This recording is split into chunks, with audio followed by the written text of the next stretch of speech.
Kalau kita tidak pernah mencoba, ya kita tidak akan tahu bagaimana hasilnya. Ya, itulah prinsip yang saya pegang selama ini. Jadi, dengan mencoba, kita pasti akan menemukan solusi. Halo sobat semua, apa kabar? Semoga semua baik dan sehat selalu. Senang berjumpa dengan Anda kembali di channel Dharma Jaya. Ya, pada video sebelumnya saya mengajak Anda untuk membahas tentang bagaimana saya melakukan uji coba penanaman cabai ataupun tomat di lahan terbatas. Jadi, inilah hasil uji coba yang saya lakukan. Walaupun menanam cabai dan tomat ini dengan minim media tanam atau di lahan terbatas, kita dapat menghasilkan buah yang cukup banyak. Hal ini tidak terlepas dari keberanian kita untuk mencoba dan praktek langsung di lapangan, serta kita tidak henti-hentinya untuk belajar dan tetap melakukan percobaan agar menemukan hal yang lebih baik nantinya. Di balik keberhasilan kita menanam cabai ini hingga berbuah dan panen, banyak sekali kendala yang kita temukan dalam proses penanaman cabai ini. Dari awal kita menyemai benih sampai dengan tanaman cabai yang kita tanam siap untuk kita panen. Ingin bercerita sedikit di sini, pada awal saya mencoba menanam cabai ini ketika benih saya taburkan dan tidak tumbuh. Jadi untuk mengetahui apa penyebab, saya banyak sekali membaca artikel-artikel dari internet, begitu pula beberapa referensi video dari YouTube. Ternyata benih cabai atau biji-biji cabai yang saya tanam berjamur dan tidak tumbuh disebabkan karena ketika saya semai, media tanam yang saya siapkan terlalu lembab sehingga benih-benih bukannya tumbuh malah berjamur. Dari artikel yang saya baca, ternyata sebelum kita melakukan semaian biji dari cabai, sebaiknya biji-biji tersebut harus kita keringkan untuk beberapa saat agar kandungan air dari benih tidak terlalu banyak dan ketika kita tanam tidak akan tumbuh jamur.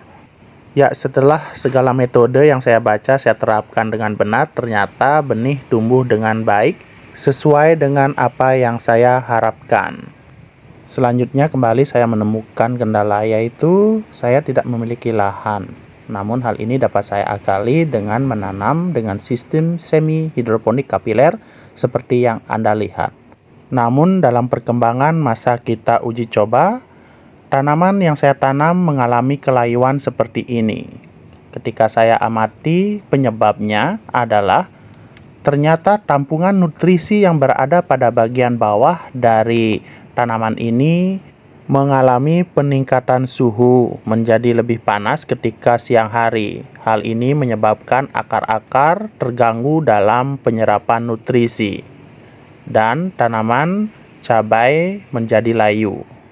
Ya, seperti itulah kendala-kendala yang kita alami jika sedang melakukan uji coba.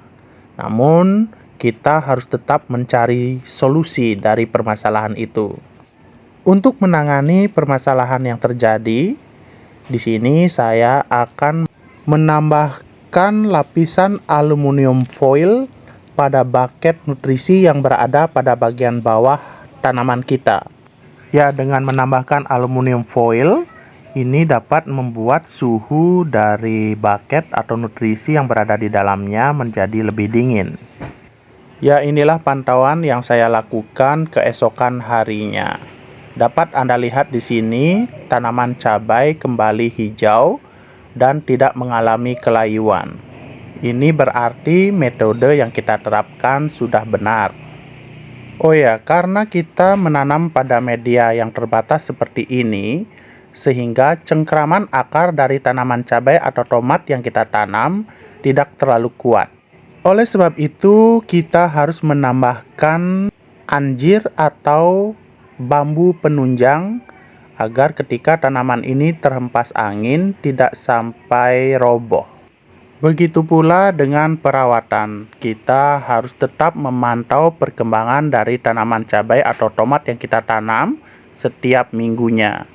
Ya, Itulah keuntungan dari kita menanam memakai metode semi hidroponik kapiler.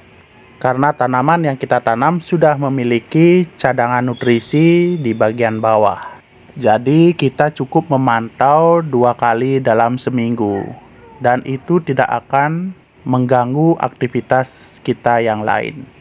Hal baik yang saya dapatkan dari hobi berkebun ini, selain dapat menghasilkan buah dari tanaman cabai ataupun tomat, hal kedua yang paling saya senang dari berkebun adalah memperhatikan setiap proses dari perkembangan tanaman yang kita tanam.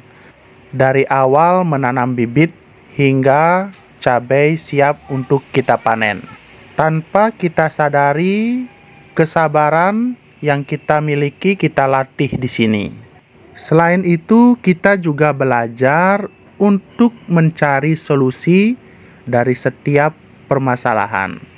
Jadi, buat teman-teman yang ingin mencoba berkebun di lahan terbatas seperti ini, jangan takut karena masih banyak referensi-referensi yang dapat teman-teman pelajari, baik itu di internet maupun dari buku-buku yang teman-teman baca. Jadi jangan pernah takut untuk mencoba, karena dengan mencoba kita pasti akan menemukan solusi dari setiap permasalahan. Oke sobat semua, cukup sekian untuk video kita kali ini.